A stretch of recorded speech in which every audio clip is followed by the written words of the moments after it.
Hello and welcome to Cymera, Britain's only book festival celebrating science fiction, fantasy and horror writing. My name is Anne Landman and I'm the festival's founder and artistic director. Right about now, I'd hope to be welcoming you to beautiful Edinburgh, to our venue The Pleasance, for a weekend packed with events. Writing workshop, panels, readings, open mics, a quiz, a ceilidh, 2 plays. We had so much in store for you.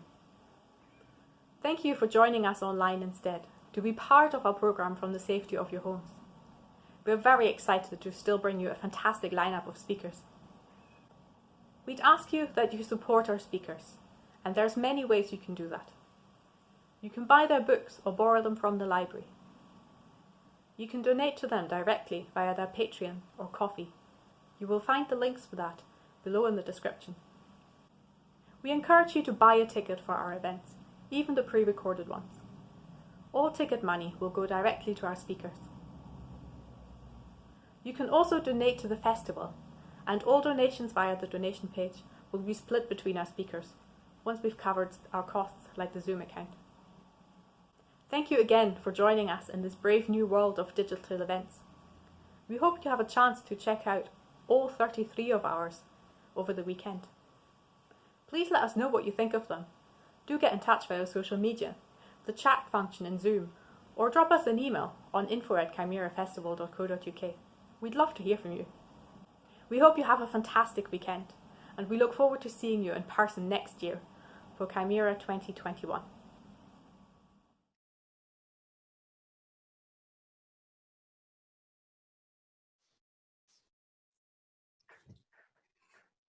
So hello, today we're here as part of the online edition of Cymera 2020, and on this panel we're going to be discussing the female monster. But before we do a deep dive into teratology, the study of monsters, I'm just going to say that we're joined today by Katie Hale and Penny Jones, and we'll be asking them as our panellists just what it is that fascinates them most about the female monster, both in their own work and in the work of others. So I'm your host for the next 50 minutes. I'm Tracy Fahy. I'm an Irish writer. His work can probably best be described under the broad umbrella of the Gothic. My debut collection, which is the Unheimlich Maneuver, now in its 3rd edition, was nominated for a British Fantasy Award in 2017.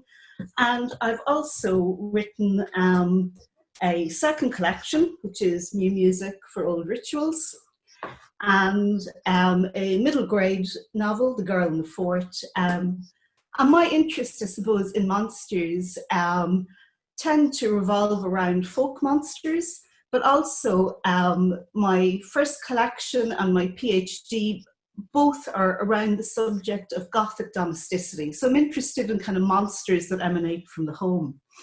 But enough about me, because I'm delighted to be joined today by 2 women who've explored notions of the female monster extensively in their work. So hello to poet and novelist Katie Hale, an award-winning poet and the author of the 2019 My Name is Monster, published by Canongate in 2019. And hello too to Penny Jones, who's a very familiar face from the British horror scene. She's chiefly known for her short fiction, and she's the author of Suffer Little Children, which I have here, published in 2019 by Blackshot Books. And I'll do a flash of Katie's book as well. My Name is Monster. So I'm going to start off by asking Penny and Katie to introduce themselves and just say a little bit about their connection to the theme today, that of the female monster. So I'll start off by asking Katie to introduce herself. Yeah, thank you, Tracy. So I'm Katie. As Tracy mentioned, I am a poet and novelist. I live in Cumbria, where I grew up. And my debut novel, My Name is Monster, explores what it means to be a woman and a survivor. It's about a woman known as Monster who believes that she's the last person left alive on Earth. And then she finds a girl, which isn't a spoiler, it's on the back of the book. So it's not too much of a giveaway. But the novel sort of explores, I suppose it's a kind of post-apocalyptic female Robinson Crusoe. So it explores those qualities that allow us to survive, and how in a woman they might be monstrous qualities, whereas in a man we often see them as qualities to be admired and things to aspire to. Fantastic. And Penny, you want to introduce yourself? Hi, I'm Penny Jones. And my face hasn't gone big, so I don't know if it's gone big enough for anyone else's screen. I am the typical monster. I am a stepmother. I'm also a nurse, and a mental health nurse at that. So every time you see the monster in a book or in a horror movie, it is me on the screen pretty much. But taking sort of those concepts is what led me to sort of do Stuff for Little Children, and to look at how we react to that sort of change in idea of what being a woman or that loss of innocence is. Thank you both. And I'm going to be touching on those topics that you've raised very much during the course of this discussion, and kind of enabling more conversation around them, because even those introductions have brought up lots of fascinating themes. But I guess if we're going to start talking about the female monster, something you both mentioned is a fascination kind of with this monster. And why do you think as a society we're so fascinated with this notion of the female monster in particular? I think there's probably, I've sort of written down sort of 4 points, and I've looked at sort of the loss of innocence of the female. So I'm talking to use my hands. Men quite often see the female, and I think women also see the female as being innocent, as being sweet. And so when we have that loss of innocence, as Katie was saying in her novel, when the character has to do something that is so against what society sees as being female, you start looking at it as being monstrous, because it is that uncanny other. And I think it sort of it comes about in lots of different areas. So it comes about sort of, I said, stepmothers and nurses. You see the mother and the nurses being very caring and very nurturing. As soon as you take that aspect away, and you have things very blunt, and you have the sort of the nurse that's breaking your feet because you're getting out of bed when you're not supposed to, or the nurse that's insisting that you take the medicines that make you feel ill and groggy and make you want to pass out and vomit, or you have the mother that's maybe overbearing or is emasculating the child. Then suddenly you have that uncanny other where it's no longer sweet and nurturing, it is now sort of overbearing and monstrous. Yeah, I think that word overbearing is really interesting, because I think it's to do with power as well, the idea of the female monster, and I think it's to do with the societal power structure, which is traditionally in our society, unfortunately, male. And the idea of the female monster, I think, is something that sits not quite outside that power structure, but in some way goes against the power structure. So, you see it with the suffragettes. The idea of the monstrous female as the woman who is fighting for a right to vote, and is in some way fighting against that power structure, and any kind of violence that goes along with that feeds into this idea of the woman as monstrous, because, as Penny said, traditionally the woman is not supposed to be violent, is supposed to be nurturing and caring, and the sort of the person that you turn to for comfort, rather than somebody who is either active within a societal or political power structure, and certainly not somebody who is fighting actively against it. So I think that's the kind of fascination that we have. Certainly myself, kind of as a woman, that's the fascination I have with the female monster, because there's a sense of liberation that arises out of that. I don't know whether men have that same fascination, or whether male fascination with the female monster is slightly different, and potentially whether there is this sexual element to the idea of the female monster as well. Yeah, I think both tapped on a rich kind of seam there, because I think the monster is, in its plainest sense, it's about otherness, and it's about kind of fear of otherness, or that which is not us, to kind of be even more vague about it. But I think that just to respond, I think it was Hélène Cizot who talks about that idea of binaries, and women as being represented as passive and kind of natural and nurturing, and then kind of men as kind of antagonists. And I think in Simone de Beauvoir's The Second Sex, she also talks about man as the absolute and woman as the other. And I think you're absolutely right. I think a lot of her fascination with the female monster comes from this strong figure who subverts those kind of in a very kind of forthright way. But yeah, Katie? I was going to say, I think the idea of that subversion is also a subversion of the idea of gender as binary, because you have the woman who is taking on what are traditionally seen as masculine traits, and that becomes the female monster. But actually that's unpacking so much more to do. It's not just unpacking womanness, it's unpacking gender as a, we know that gender is not a binary construct. It's unpacking that, and it's kind of unlayering it and getting to the heart of it. Yeah, I think the female monster becomes a fascinating archetype when we look at it like that. Penny? I was going to say, going on from what Katie was saying, my first sort of memory of the female monster would be the stepmother from Hansel and Gretel. And the thing I find interesting in there is, one, that she takes very much the male behaviours. So the father becomes very emasculated. The stepmother, in the version that I read, talks about how if he won't make the decision to save them over the children, then she will make that decision. She's the one that has to make the choice to send them into the forest. When they come back, she's the one that sends them into the forest again. But at the end of it, in the version I have, and spoiler alert, they come back. But in the version that I read, she was no longer there, and it was implied that she was the witch, and that when they had put her into the oven, they had overcome the stepmother, and they could go back to living with their lovely father in the home, because they now had all of this food from the cottage.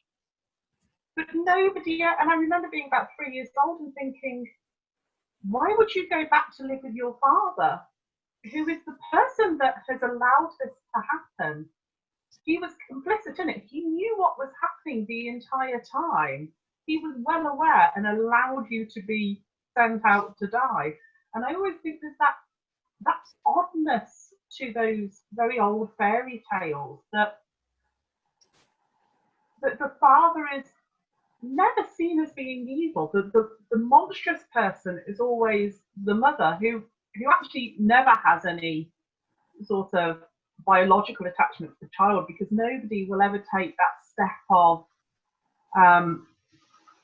going, you could do this to your own child. It's very often that it's, the child is a changeling, or it's a stepmother, or the child is sort of like in Rosemary's Baby, where the baby is not one of theirs. So there's always that line there where a mother never seems to kill their own child. It's always somebody else's or something else.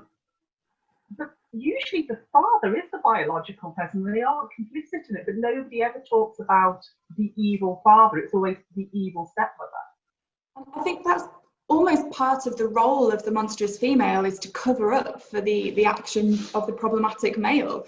I mean, one of the sort of female monsters that I wrote down ahead of this talk was Bertha Mason in Jane Eyre. Yes, she's the kind of archetypal monstrous female. She's the first wife. She's violent. She's been locked in an attic for years, forced into into a marriage that she may or may not want. Obviously, you know, White Sargasso Sea kind of unpacks that story and tells her story. But her sort of monstrosity covers up for all the dreadful things that Rochester does. Okay, guys, you would think we had planned this in advance, because believe it or not, one of the books on my table is The Mad Woman in the Attic, which is like really seminal kind of feminist text deconstructing kind of 19th century women's writing. And I'm going to kind of jump into this slightly because you both brought it up, and that's the idea of the created female monster, because I think during the 19th century, we saw this kind of outburst of writing. Katie's kind of name-checked Jane Eyre there, and kind of Charlotte Bronte. We also have Charlotte Perkin Gilman's. We have the great mother of monsters herself, Mary Shelley, kind of who birthed Frankenstein.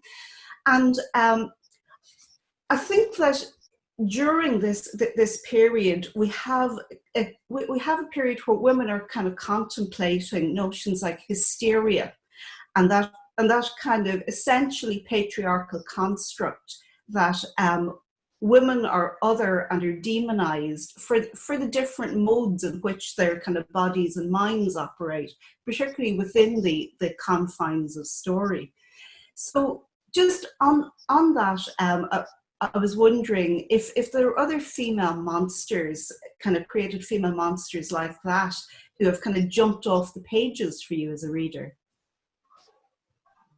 I mean, there are a lot of female, I think in relation to that one very specifically, I think the one that's probably very well known is obviously Carrie by Stephen King. That sort of idea of the child becoming the adult and all the horror and the very visual image of the menstrual blood at the start and the pig's blood at the end, and that sort of horror, just that the female as a physical form, not even as a mental form, but you can certainly, when reading that and seeing that, you can see it on the two levels. You have the horror of the telepathy and everything that goes along with that, but also you have that sort of that concept that crops up time and time again. It crops up in Paul Tremblay's, I've forgotten the book, was directly behind me somewhere. Oh, my brain's gone. Completely. A Head Full of Ghosts, that's it. So Paul Tremblay's novel, A Head Full of Ghosts. And you also have it in strange things like Ghost Watch by Stephen Volk, which was on TV with pipes. That sort of a horror of the physicality change and the hormones and the way that women or children behave when they're going through those changes, and how people struggle to deal with it and do blame it sometimes on other. You know, you always hear people say about, oh, they're just like that because it's their time of the month, but it crops up time and time again in horror. Yeah. I think I'm going to bring Katie in on this, because in her book, My Name is Monster, Monster the second, as you will, Katie, our young protagonist, actually goes through puberty during the course of the book, and it's quite pivotal in terms of her own self-discovery as well. I was wondering if you might speak to that. Yeah, so just a couple of sentences for context. So the first half of My Name is Monster is told from the point of view of Monster, the woman who believes she's the last person left alive. When she finds a girl, she then names the girl Monster after herself and renames herself Mother, and raises the girl as her own. And then the second half of the book is told from young Monster's perspective. So there is a literal pivotal moment where the points of view change and the narrative changes from being told by Mother Monster to young Monster. And again, without giving too much away, that is a kind of moment of puberty. It's a moment of self-discovery from young Monster. And I think there's something really interesting about the female Bildungsroman, the female coming-of-age novel, that you don't necessarily get in the male coming of age novel. The male Build Under a Man tends to be about going out into the world, discovering who you are, sometimes making your fortune and becoming a man in a very sort of Rudyard Kipling-if kind of way. Whereas the female coming of age novel tends to be directed more inwards. It tends to be more about discovering who you are as a person and what it means to be a woman. And I think a lot of that is, I mean, there's a huge historical perhaps reason for that women have historically been directed to look inwards rather than to themselves in the home rather than to look outwards. But I think there's something really interesting there when you look at, as Penny was saying, at the development of girl into woman, and how that's the moment where the kind of seeds of monstrosity are often sown. It's this fear of adult womanness that a lot of society tends to have. So when young Monster, starts to kind of go through puberty, starts to come of age, starts to understand who she is and her place in society, albeit a society of only two people, she also starts to question things. She starts to question everything that Mother has taught her. She starts to question Mother's whole worldview and this idea that they are the only two people and that she has to behave in the way that Mother said she has to behave. And in with that questioning of her own identity comes a questioning of that political power structure, but also a questioning of language, and actually the language that Mother has given her and sort of imposed upon her, and how that works for her as she starts to discover who she is. And I'd very much like to delve into that notion as well of the relationship between child and mother. It's something that comes out really strongly in both of your work. As the modest Penny doesn't have a copy of her book to hand, I'm just going to raise it here. But Penny, I just want to talk for a moment about Suffer Little Children, which is a cracking book, incidentally. Six great stories about this idea of kind of woman as other and child as other, which is very interesting perspective. But on the subject of female monstrosity, I mean, we have so many female monsters that have come down to us from kind of biblical monsters, mythological monsters, and then also kind of the more familiar kind of gothic and kind of horror female monsters, and indeed the female monster in terms of media around us. But we always turn back to archetypes, and I was delighted Penny mentioned earlier the idea of the stepmother, and which is something that both of you have explored, this idea of the stand-in mother, as it were. And Penny, I was wondering if you might speak to that a little more, just with reference to your writing. Yeah, I always find it very interesting because it is that sort of very traditional view of what is seen as nurturing, what is seen as evil. And I have a lovely little, it's not my work, it's Agatha Christie, so a very famous story, but in And Then There Were None, I'm just going to read it out because I won't remember it. It's, and I'm sorry because it may ruin parts of it. Sorry, I won't say the character's name, but one of the characters in it basically drowns a child. And when you find out about it, you find out that she did it because she wanted to be involved with the gentleman, and she felt that the gentleman showed more attention to the child than he did to her. And his responses when he's talking about it is, women are fiends, absolute fiends. You wouldn't think a girl like that, a nice, straight, jolly girl, you wouldn't think she'd do that, would you? That she'd take a kid out to sea and let it drown. You wouldn't think a woman could do a thing like that. And again, it's that sort of thing, as they go through, and he's talking about the woman doing this. But again, it's not the mother. She's the other mother. It isn't her child. And it crops up time and time again. It crops up throughout, say, Ira Levin's Rosemary's Baby. Throughout it, she's talking about abortion. She's talking about how the child growing in her doesn't feel like her own. She talks about how she wants it gone. It's parasitical. She wants this child out of her. It's doing things to her body that aren't right. She knows this pregnancy isn't right.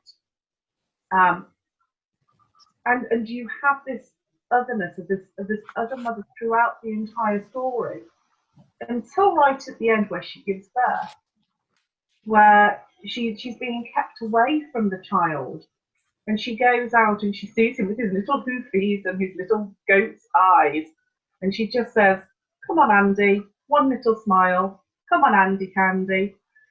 And again, it's that sort of, she is the mother. So therefore, throughout it, you have this of the other mother. But once she sees her child, because it is her child, the biology of the baby on her side is hers. It's just the paternity that isn't. Her biological urge overcomes her repulsion at the fact that she has birthed the Antichrist, and she now cares for it. Now, I'm not maternal in any way, and I find it really interesting to just sort of look at this sort of idea of maternity and what is it that makes you a mother? Is it the physical process of it?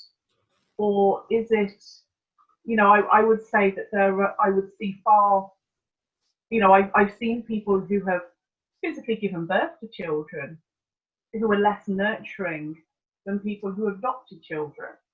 I'm a big advocate for adoption and fostering, and think that it's a really great selfless way to go ahead. If you look at sort of motherhood throughout sort of horror and gothic in the film and books, actually it's that child at the orphanage that when they're taken away and they're taken into the home, that's when they get the abuse. That's when the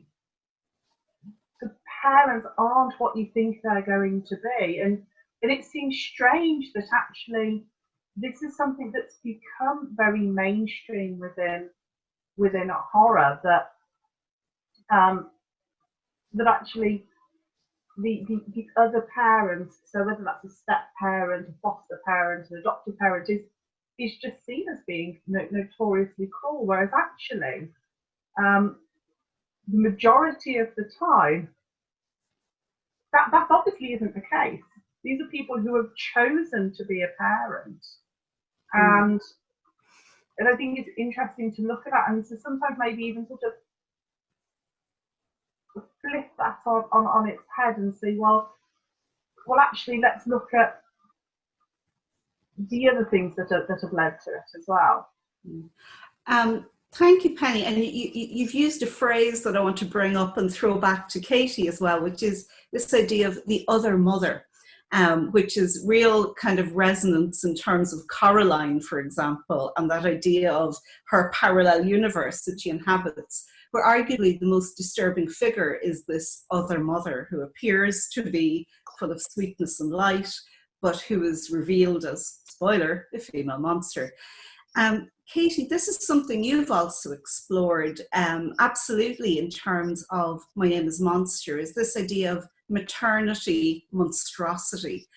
And in your book, you've seen monstrosity almost as you said, as a survival technique. I'm just going to read a line from it, which is, "I've decided to call her Monster. I want her to be a survivor, and so my name will survive with her." Which I thought was a very resonant moment in it, the naming of the girl she finds. Would you like to speak more about that idea of the mother and the monster, Katie? Yeah, so I think there's something really interesting that happens when you look at fathers and sons, which is a theme that's hugely explored throughout literature. Everything from kind of Oedipus to the Lion King, looks at this idea of fathers and sons. I think mothers and daughters are less explored, or at least often not explored in the same kind of depth traditionally. But there's a real kind of synergy that happens, I think, when you look at mothers and daughters. So My Name is Monster is based on two books. It's based on Robinson Crusoe, but it's also in some ways a retelling of Frankenstein, building on this idea of the creator and the created, and actually who creates who. So I was really inspired by the National Theatre productions of Frankenstein about 10 years ago. They've just been on again recently during lockdown, where Benedict Cumberbatch and Johnny Lee Miller played Frankenstein and the creature. And they swapped roles, so every night they would alternate who was playing which role. And I watched a really interesting interview with them where they talked about how a few weeks into rehearsal and then even further into performances, they couldn't tell which part of their own portrayal of the character was their own portrayal and which was the other person's portrayal. And the creator and created had kind of merged so that they were sort of creating each other as roles and as characters, which I found absolutely fascinating when you look at that from the perspective of mother and daughter, creator and created, whether that's biologically created or through nurture, as in the case of My Name is Monster. And I think there is something there that I think any parent will tell you that, yes, obviously we know that parents have an impact on the personality and the life of the child, but also the child changes the parent as well. And any parent kind of knows this.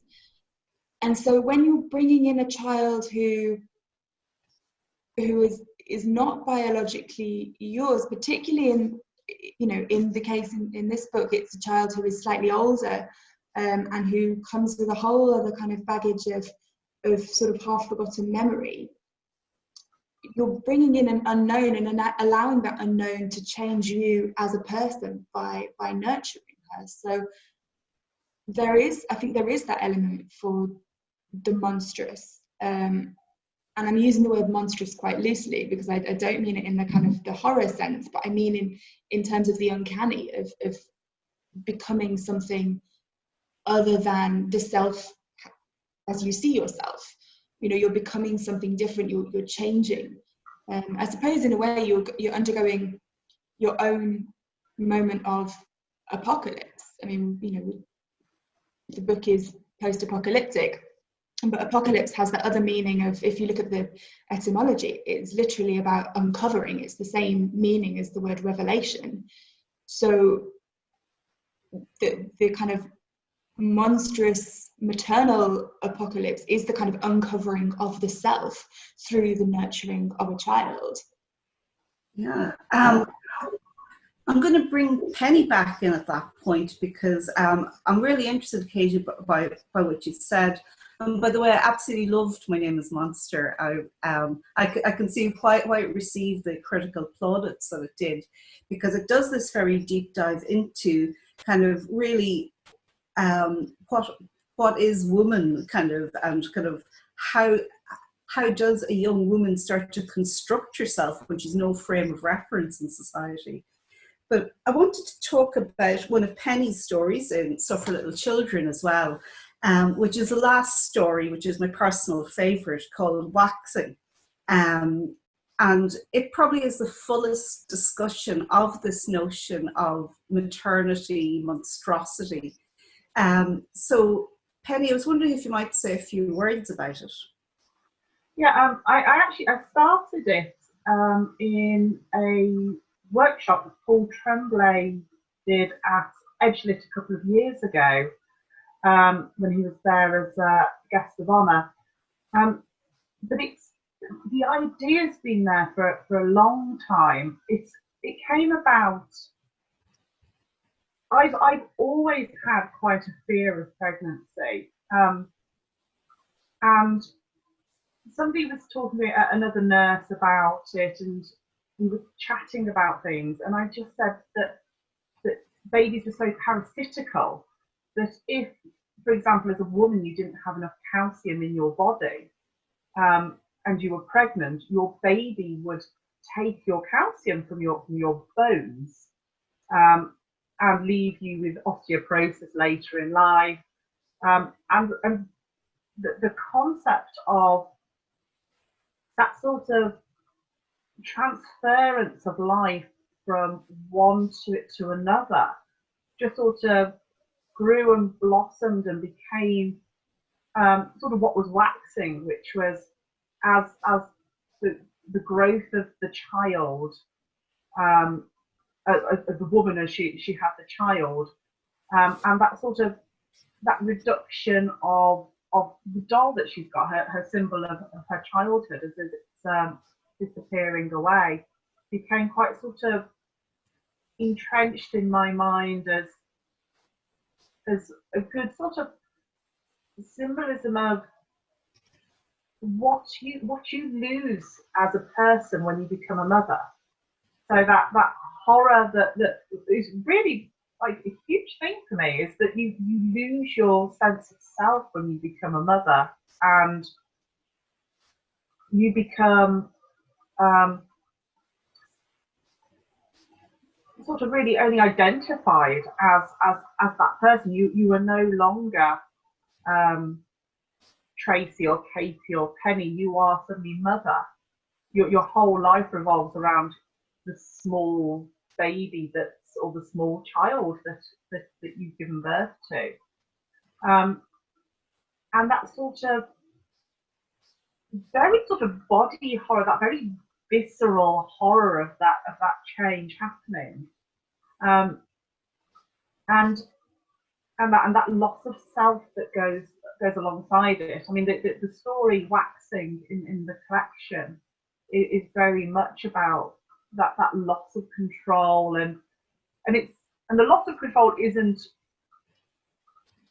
specifically about the pregnancy. There's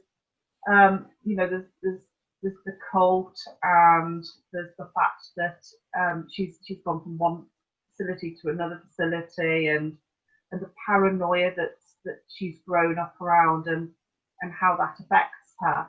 But that sort of loss of self, and how things are suddenly looked at just so that you become a vessel, you're no longer a person.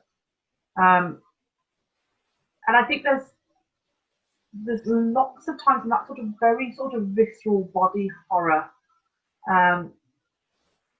is used within horror as a genre. There's I've written it down. There's a short story in the Books of Blood by Clive Barker called The Madonna, and actually the horrific thing in it is a man becomes a woman.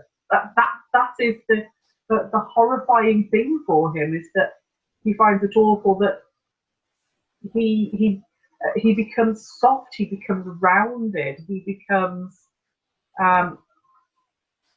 sort of able to give birth, and sometimes I think that sort of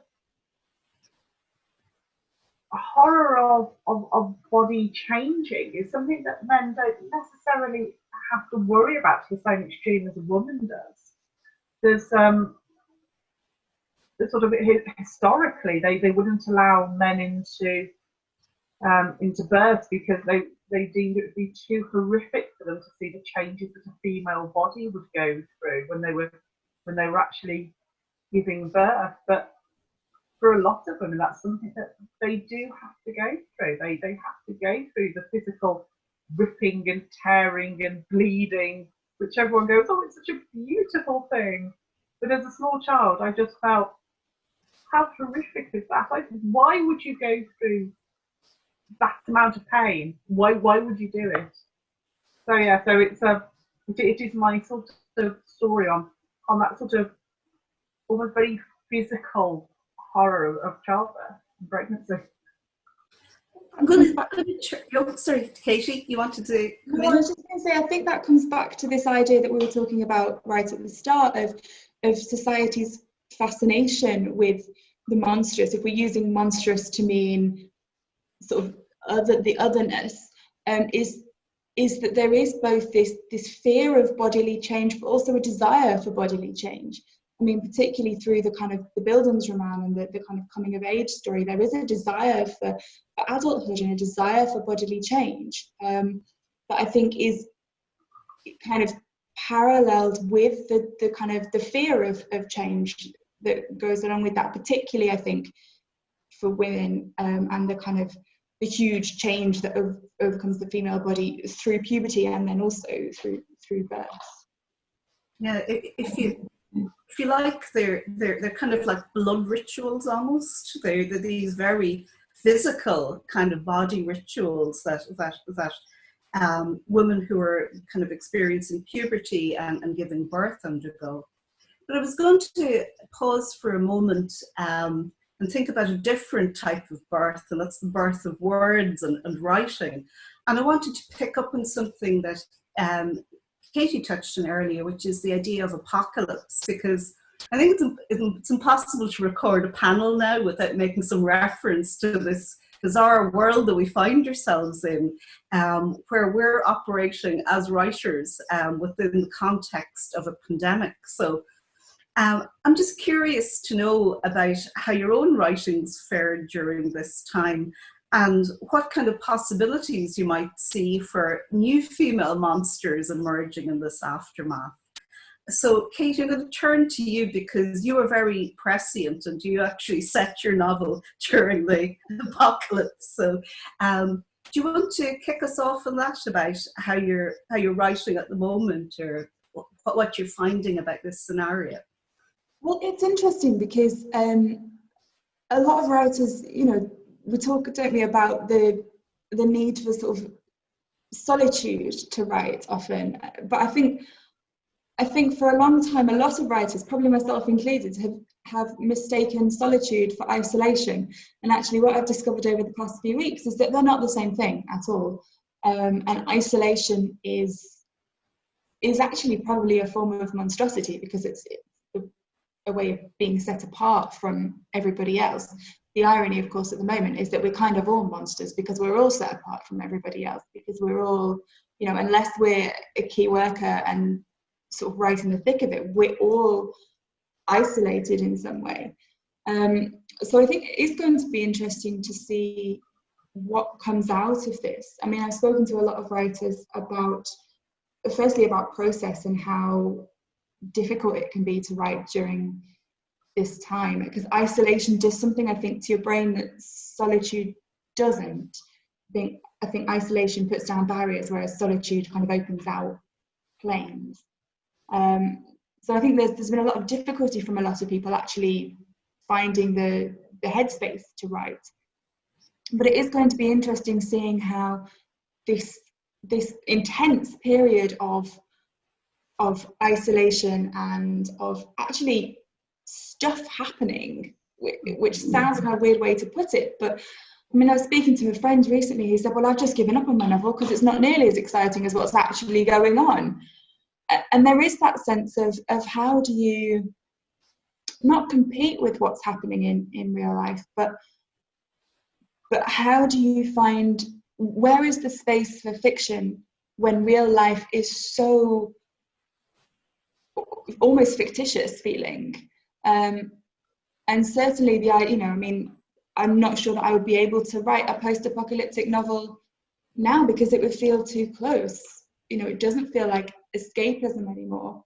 But it's interesting actually going back and, kind of re-looking through the novel ahead of this talk, sort of getting back into the headspace of My Name is Monster. Because I was reading it going, oh yeah, that's right, that's true. Yeah, that actually happens.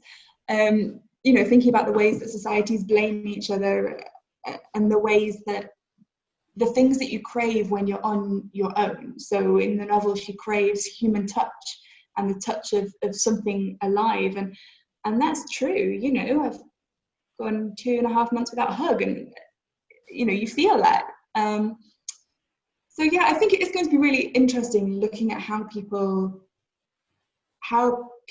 now start to write about human interaction and human relationship when human relationships have been through this period of intense change and monstrosity. Yeah, I think it's going to be interesting. I think it is very interesting to be living in an era where human touch has been demonized, where the skin's become the final frontier between literally what separates us from danger and what is not us. But Penny, I was wondering if I might ask you, from your twin perspectives, I suppose, of being a writer and someone with a background in mental health nursing, in terms of kind of writing during this pandemic, what are your thoughts? I mean, two things. One, I think it's really interesting what Katie was saying, and with my mental health nurse head on, I keep saying I'm very much doing far more of the people watching and seeing how different people are reacting and how they're responding to things, but also how they're responding to our sort of our media history, I suppose. Somebody put up on social media the other day that they were watching a film and they just felt they felt uncomfortable at how close everybody was together in the film. Or they'll read a book and they'll say, and it will talk about there being a mass gathering of people at say a protest or something like that, and how that makes them feel very uneasy now. So I think it's really interesting to see whether that's going to make its way into writing in the future. And the other thing, because I'm a nurse and I am still going out as a key worker and working, my life hasn't altered all that much. Now, I'm great at procrastinating, and my husband now works from home all of the time because he works with hospitals and drug companies, and he's obviously not allowed to travel from hospital to hospital at the moment.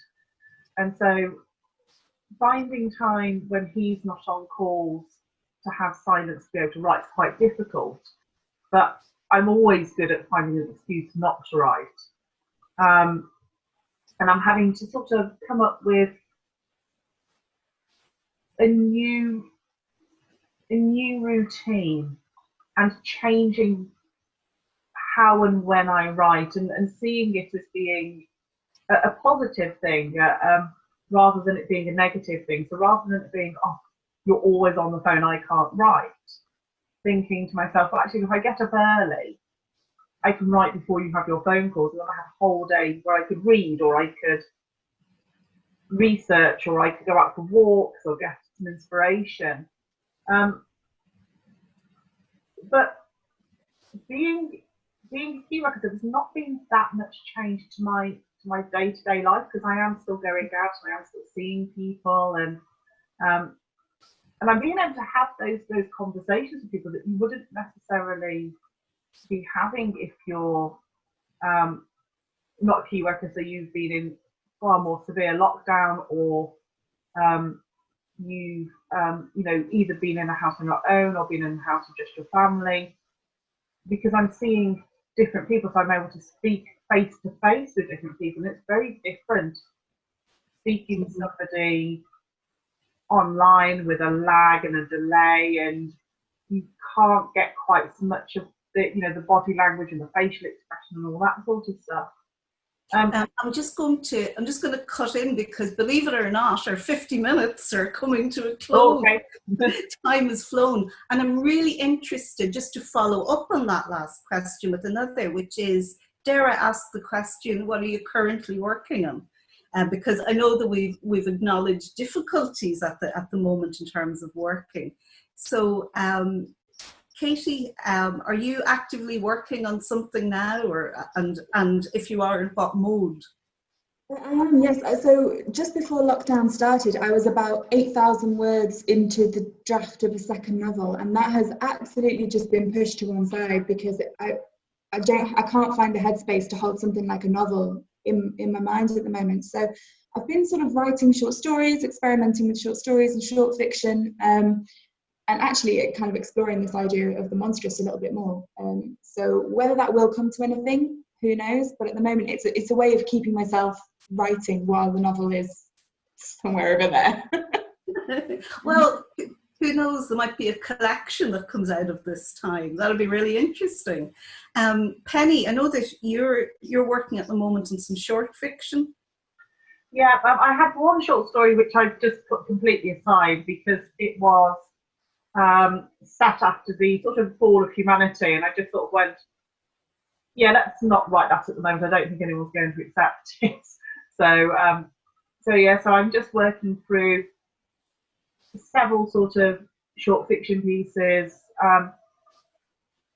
There are some pieces I want to write on mental health and sort of doing a collection around that, but it's just bits and pieces here and there. And I'm also currently reading all the entries for the Leicester short story competition, so that's great to be able to read all of those. Yeah. And you've mentioned, Katie, that there's a bit more female monstrosity in your horizon there, and kind of ways of, and has anything new come out of this period in terms of the way that you would look to treat this theme now? I think it's probably quite hard to say at the moment. I think it's probably too soon. I think it's like anything, it takes time to actually figure out how we're feeling, and at the moment we're right in the midst of it still. So yes, I think it is something that I'm trying to think about in relation to lockdown, but I think it's, for me anyway, it's too soon to really delve into the effect that this is going to have on us as writers and readers, and also as people and as women. Penny, I'm going to appeal to you now as a writer of horror, because personally, as somebody who writes dark fiction, I've gone through a profound process almost of disengagement with darker themes, and my own writing has turned to kind of lighter modes. And I'm actually quite obsessed with writing crime at the moment, which I haven't written before. I'm wondering whether you find a difficulty with engaging with horror at the moment. No, it's fine. I mean, I'm writing horror, and my actual sort of content of my work hasn't really changed. I said, other than the one story that I just went, it was just too close to what was happening at the time, and nobody had panic bought toilet rolls in my story, so it was no longer accurate. But I think I'm quite a pessimistic person. I mean, I see the bad in the world all the time, so I've always tried horror, and it hasn't changed really with everything that's happened. The horror is still the bit that interests me. The why do people react in the way they do to things is the thing that I find interesting. Okay, so just to bring us back to our original theme, any top recommendations in terms of people who want to read more about the female monster? Oh, I think one of the ones that we've sort of not mentioned at the moment, which is sort of like a huge thing with the female monster, which you didn't comment on, the sort of that child out of wedlock. So I would say Susan Hill's Woman in Black. That's a great sort of modern gothic story to read if you want to look at the monstrous woman. And also Geek Love, which is by Catherine Dunn, which again looks at the sort of the mother as the monstrous. Excellent. And yourself, Katie, any recommendations? Well, Susan Hill's is a great recommendation, and I suppose another one I would think about sticking on my bookshelf is probably Julia Armfield's short story collection Salt Slow, and there's a story in that called Stop Your Women's Ears with Wax, which really explores sort of the monstrous female, and particularly the idea of the teenage girl as monstrous. Fantastic. And as we're almost out of time, I'm just going to ask if if both of you would like to kind of tell the audience how people can connect with you. I'm just conscious people may have follow-up questions about your own work or about some of the references that you've made. So if I could ask you briefly to say how you're best contacted. Katie first. Yeah, Twitter. I'm quite often on Twitter for my sins, and my Twitter handle is Hale Katie. And Penny? Mine's also Twitter, and my Twitter handle is Penny QOTU, which stands for Queen of the Universe. Okay, so I'm also on Twitter, and my handle is Tracy Fahy. Very simple. So I just want to thank both of you. You've been absolutely fantastic panelists, and I'm just sorry that we couldn't talk for another hour because I think we probably have so much to discuss about this. So on behalf of myself, your host, and Cymera 2020, thank you both very much, Katie Hale and Penny Jones, for joining us for The Female Monster.